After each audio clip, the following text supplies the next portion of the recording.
Hi guys, here's a quick progress update on the Sandy Pines Wildlife Center's new barn and aquatic center. As you may recall, a terrible fire in January of this year destroyed our barn, but thanks to your generous donations and numerous fundraising events, work is progressing on the new facility which will immensely improve Sandy Pines' ability to care for water birds and semi-aquatic mammals. Framing is done, the walls are up, and the roof trusses are starting to arrive. All on track to have the exterior closed off by September. I love seeing the horses and geese and even the peacock running around down there.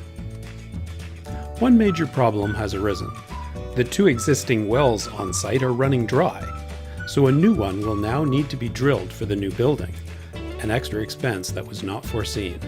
But after all, we can't have an aquatic center without water.